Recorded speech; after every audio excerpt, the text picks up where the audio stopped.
Hi everyone. Today we are going to talk about another way to assess independence. So throughout this chapter we are going to address actually 3 different test statistics we can use to assess independence. The first one we did yesterday was looking at the difference in proportions of successes after a success versus after a failure. Today we are going to look for the longest streak. So in the media, a long streak of successes is commonly thought to signify that an athlete has the hot hand.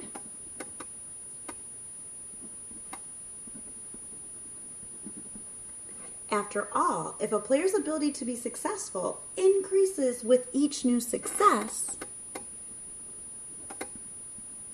then we should expect to see a long streak of successes. Okay? So if you see a long streak of successes, a lot of times that indicates the hot hand. Okay? In our example today, we're going to be talking about Tony Romo, who was the Dallas Cowboys quarterback, and in one game he had a streak of 9 consecutive completions in a game.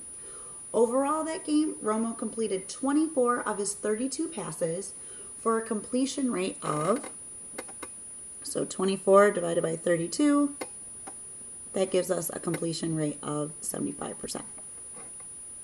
So, does his streak of 9 successful completions or 9 successful performances give us convincing evidence that Romo has the hot hand during that game?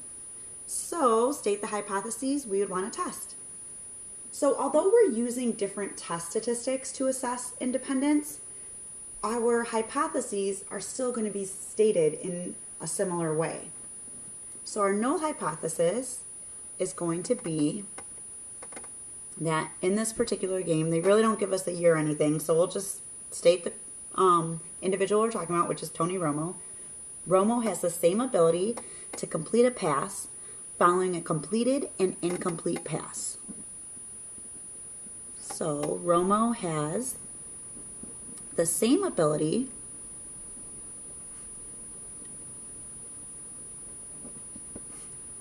to complete a pass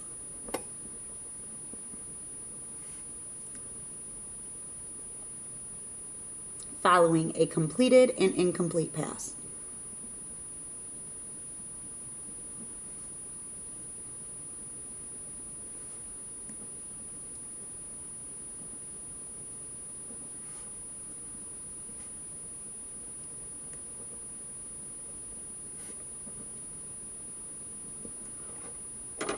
And just a reminder, this is like stating independent.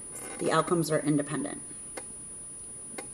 You do not need to write this down next to when you write the hypotheses, but it might be good to reference for the sake of notes, that understanding that having the same ability, so the outcome of one doesn't affect the outcome of the next, that's like staying independent. Now our alternate, what are we trying to prove here? We're trying to prove that Romo has a greater ability to complete a pass following a completed pass.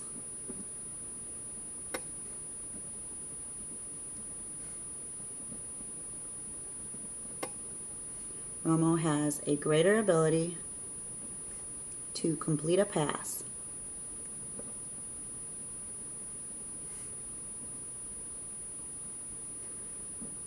following a completed pass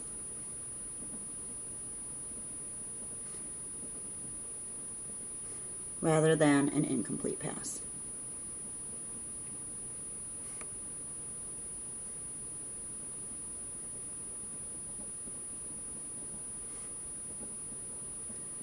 And again, saying that you have a greater ability following a success rather than following a failure, that's like stating the hot hand. You're trying to prove, do they have the hot hand? Okay? So, what should we use for our test statistic? In this case, in this example, we are going to use the length of the longest streak.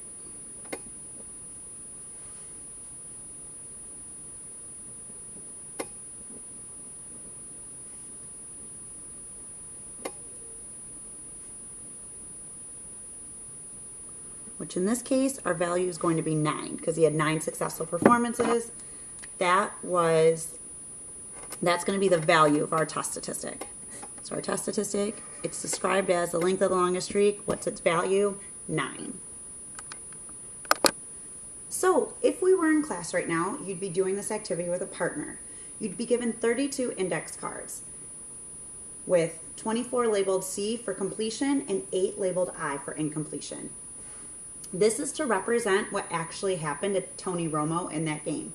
Remember, we're using these note cards to simulate what he did in this game. Next, you would shuffle the cards, lay them out across your desk in random order, and record the length of the longest streak.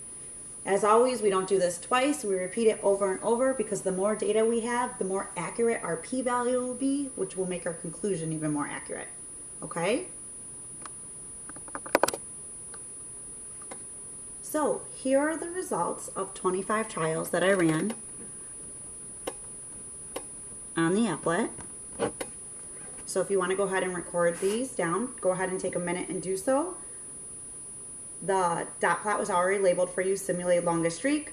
Go ahead and put the numerical labels on there along with recording the dots. I will also read them out loud for you. So I went by ones for my increments, but just labeled every other one. So there was 1 dot above 5, 4 dots above 6, 3 dots above 7, 7 dots above 8, 4 dots above 9, 1 dot above 10, 2 dots above 11, 2 dots above 12, and 1 dot above 14. So now our p-value, remember it's going to be out of 25 trials. Now remember, in order to get our p-value, we need our test statistic. Look back up here. The value of our test statistic was 9. So I'm going to count all the dots that were at 9 and higher, okay? And remember, my test statistic was 9. That's why I drew my line at 9, okay? So how many dots were at 9 and higher? 4, 5, 6, 7, 8, 9, 10. So our p-value is going to be 10 divided by 25, which is 40%.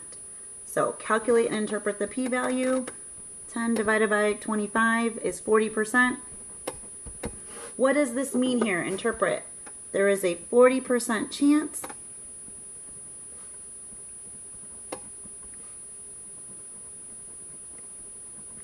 Now use the label on the dot plot to help you to get or getting a simulated longest streak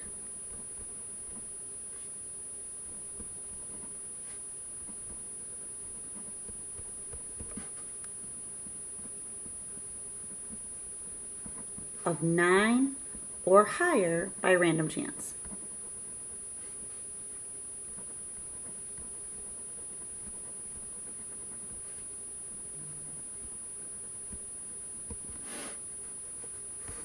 Okay, so now we'll use that to make our conclusion. We're still comparing to the 5% significance level for our conclusions. Since 40% is greater than 5%, so we do or do not have convincing evidence. This is likely to happen. His streak of 9 was not special. It's likely to happen just by random chance if his ability is really the same following a completion incompletion. So since it's not special, it's likely to happen by random chance, we do not have convincing evidence.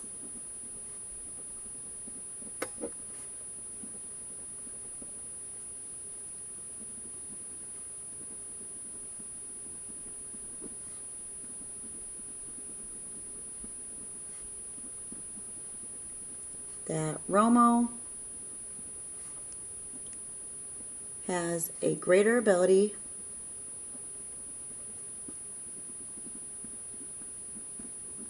to complete a pass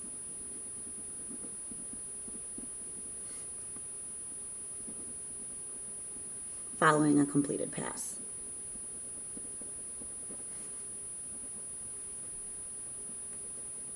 Or following a completed then incomplete pass.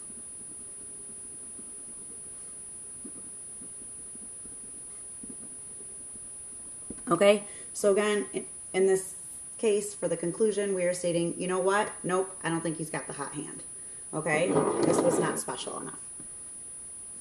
So now, if you'd like, you can pause the video to try the your turn all on your own, or you can do it along with me. So here it says that Max is a professional bowler, and many spectators commented on his hot hand in the last Professional Bowlers Association tournament. Below is his data in this last tournament, where S represents a strike and N represents a non-strike. So calculate the value of Max's longest streak. So if you look right here, Max's longest streak occurs right there in the middle, which would be a streak of 8. Okay? Keep in mind there is a total of 41 values here. 9 of them were not a strike, and 32 of them were a strike. Okay? State the hypotheses we are interested in testing. So we don't have a year or anything on this. We just know the bowler's name is Max. So our null hypothesis is going to be Max has the same ability to bowl a strike following a strike and a non-strike. Max has the same ability to bowl a strike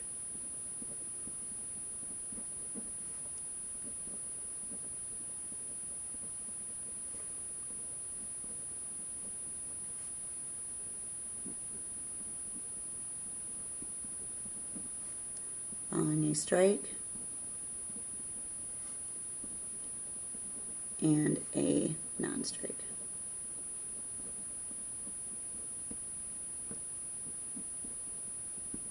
The alternate is that Max has a greater ability. We're trying to prove Max has a greater ability to bowl a strike following a strike.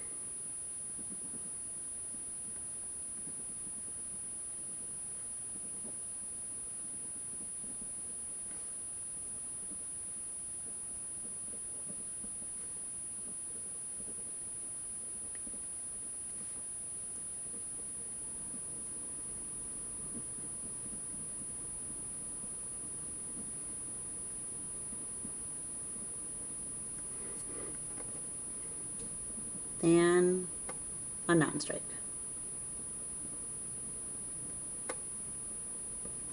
Okay? So again, null hypothesis, stating independence. He has the same ability regardless of what he bowled first. Alternate, we're trying to prove if he has the hot hand. So describe how to use note cards to simulate the distribution of the longest test statistic. So first, we would need a total of 41 note cards because that's how many attempts he had. So take 41 note cards.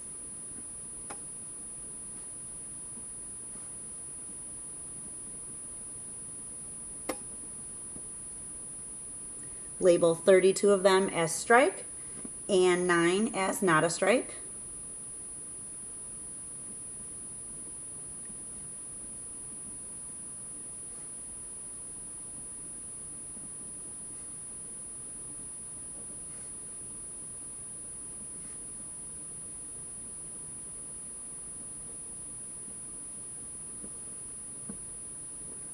Shuffle and lay out the cards.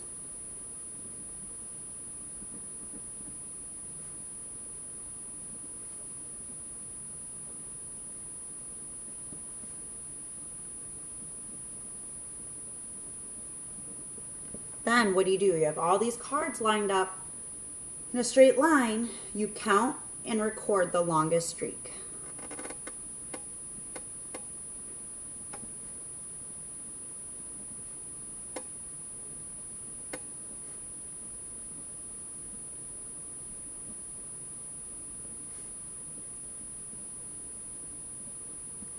And our last step in every simulation we do is always repeat many times.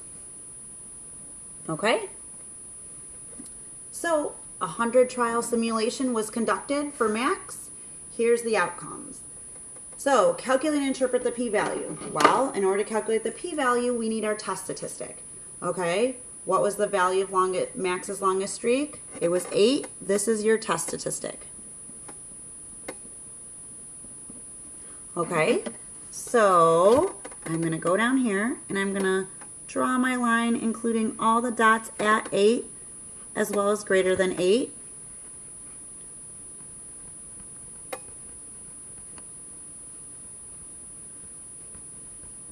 Okay, now there's clearly more dots along the right hand side of that line, so maybe you want to count the dots on the left hand side of the line and subtract it from 100 here. So if you were to do that, you would get 81 dots for your p-value, and it's out of 100, so your p-value is 81%.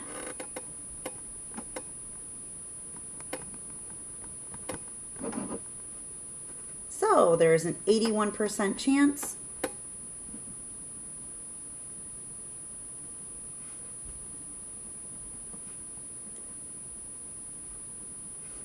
of getting, use the label on your dot plot to help you, of getting what? A longest simulated streak or simulated longest streak, it doesn't matter.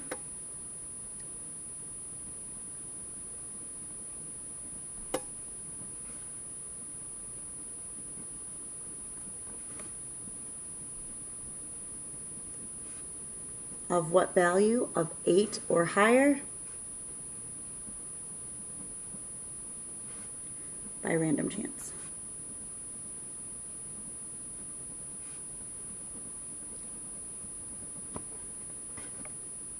So 81%, we're going to compare that to 5% to make our conclusion.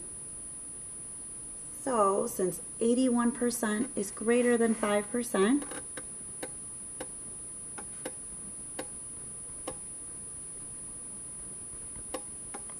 we do not have convincing evidence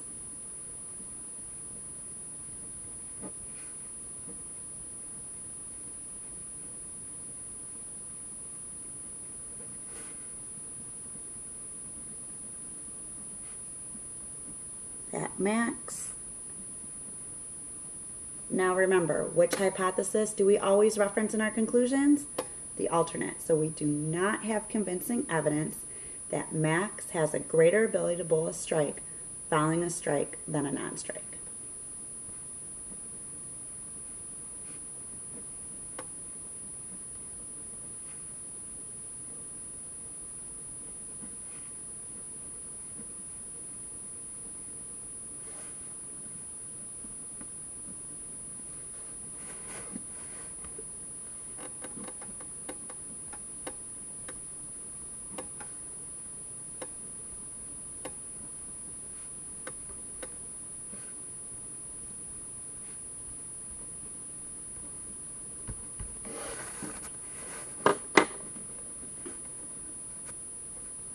So in other words, we do not think Max has the hot hand.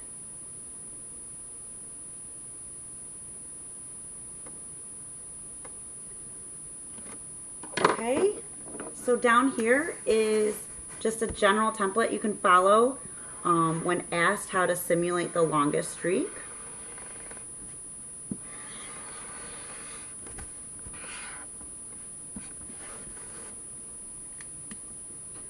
I just realized the last step of repeat got cut off for some reason in my notes, so make sure it occurs on your notes. Okay, but there you go. You can use that in your, certainly use that in your homework. You will not be allowed to use this template on the test, but certainly use it to help you work through your homework and whatnot. You have a worksheet tonight. Good luck, guys.